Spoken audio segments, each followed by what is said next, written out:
Okay,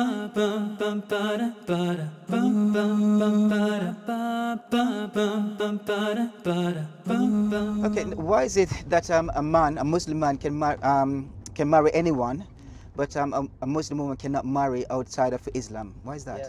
You know, generally, that history tells us that the man is usually the head of the household, the main breadwinner. And Islamically, this is how it is viewed.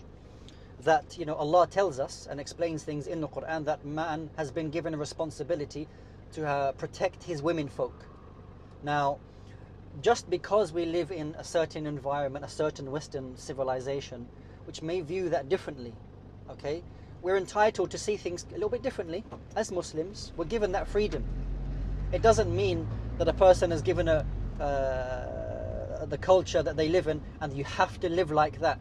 That men and women are both breadwinners, that the women go outside and work and so on and so forth, just like the man.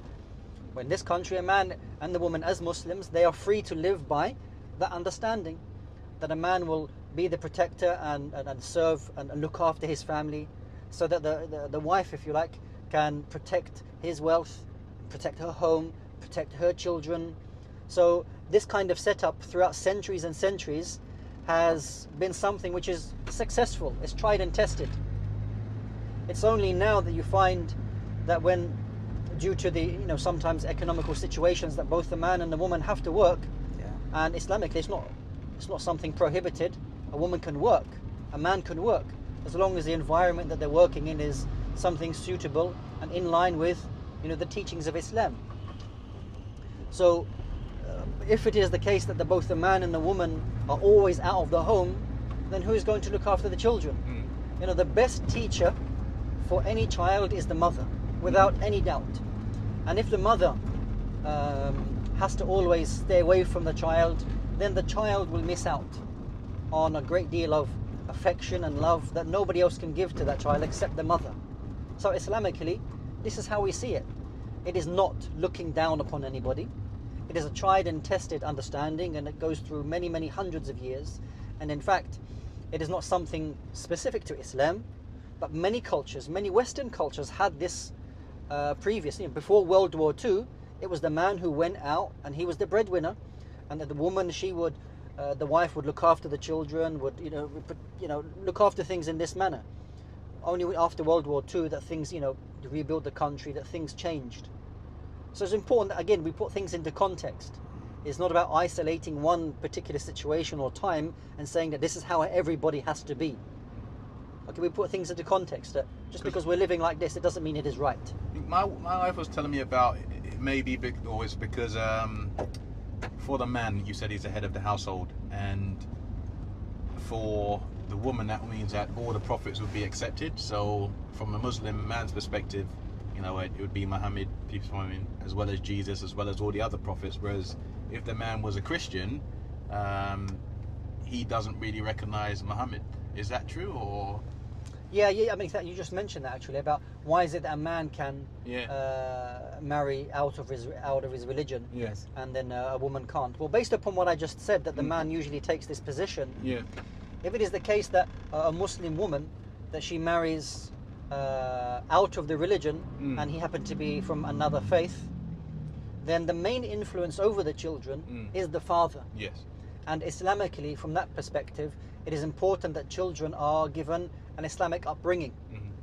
And if the father has a different religion, this would cause lots of confusion. Now, what I'm saying to you now is a logical explanation, okay? Which, a person is free to differ and have a different opinion. That's up to them. But we do have, verses from the Quran which specifically tell us that a man, he is permitted to marry a Jewish woman or a Christian woman, as long as they are chaste. Yeah. Because as long as they're adhering to their religion, not just anyone, there are conditions. And a believing woman is only permitted to marry a believing man, based on some of the things that I've just said previously.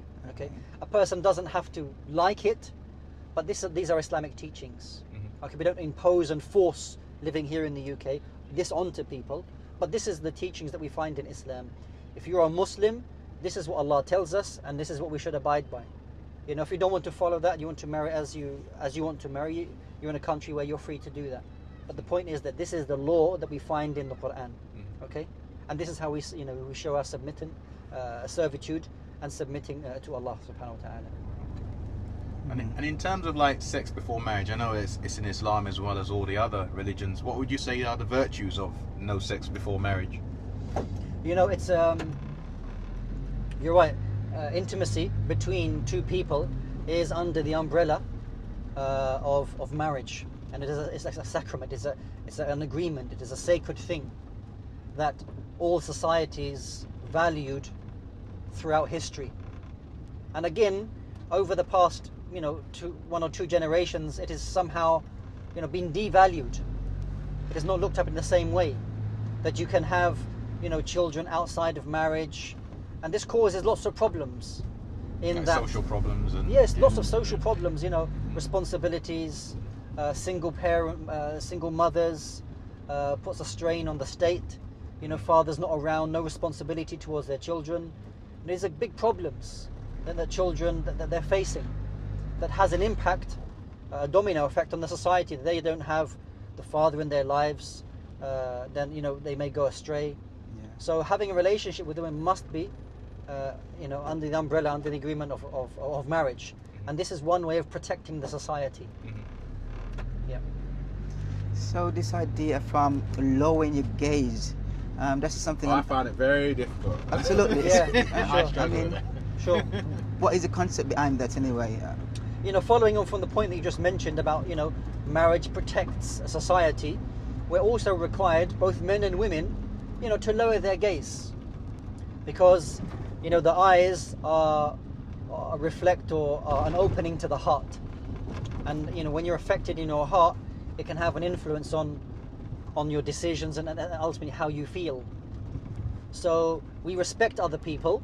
It might be somebody's wife, for example, that may be walking down the street. It is not right for me as a Muslim to be staring at her and then bringing about some form of lust within my heart towards that person who is in fact the wife of another person.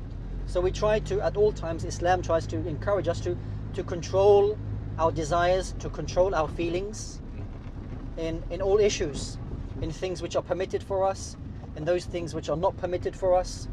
So Islam is nurturing us. Allah wants us to be a certain character, to be a certain person, to be respectful to others, to respect ourselves, to try and have control of those lowly desires that may come into us. But if you don't have control over those things, then you might as well just be like, excuse the example, like the animals. They just do as they like whenever they like. But Allah gave us minds, gave us a superiority over animals, that we try to have control over these feelings. So lowering our gaze is one way that we can display having control over our emotions. Everything starts with a look. Yeah. If a person wants to start having a relationship with somebody which is not not allowed in an Islamic view, it always starts with a look, doesn't it? And then when it starts with a look, it starts maybe with then the wink, and then you pass her again and you start saying hello, and then one thing leads to the next. So everything starts with the eye. So if you can stop that, you can nip that in the bud. Yeah. Then you'll find that you won't fall into many of these kind of problems which go against the teachings of Islam. Okay, so what about education for women in Islam? I mean, is that the same as men? I mean, they're allowed to study?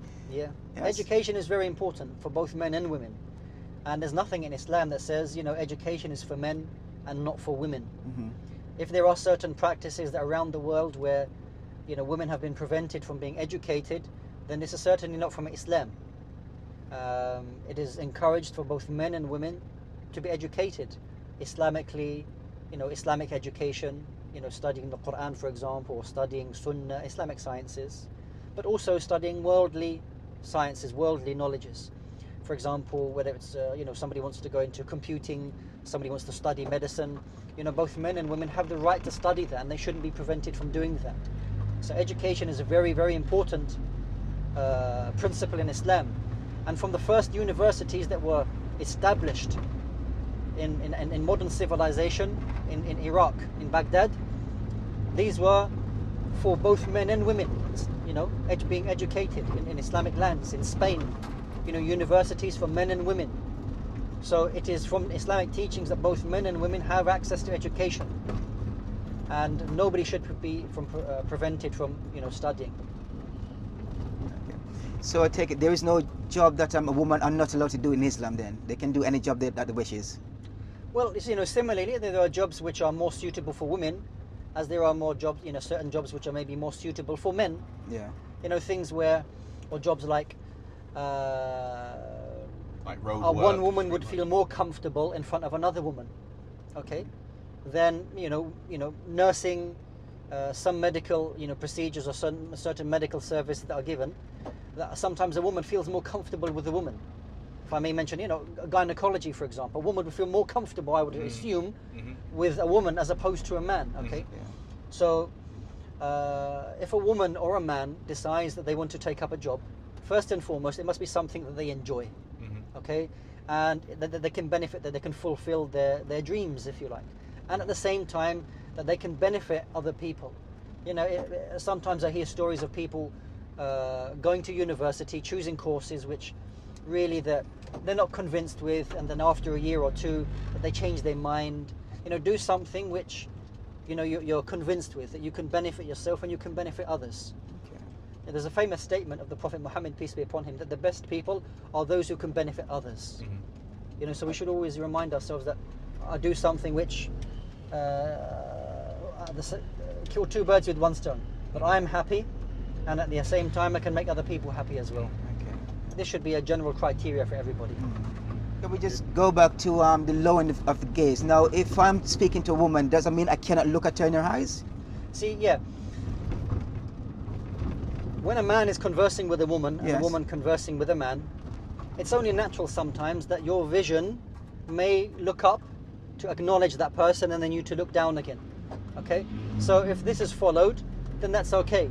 Yes. But on the other hand, it's not as though you want to start staring into their eyes and then you start thinking, well, they're very beautiful eyes. And then you think, oh, how long their eyelashes are, and she's got lovely hazel eyes. Or is it brown, So acknowledging a person going like this up and down is acceptable. On the other hand, you don't want to be looking down. Yeah. That may come across quite rude. Yes. Yeah. Yeah. So there's a balance in that. Okay. And always you find within an Islamic sphere, there's always a balance.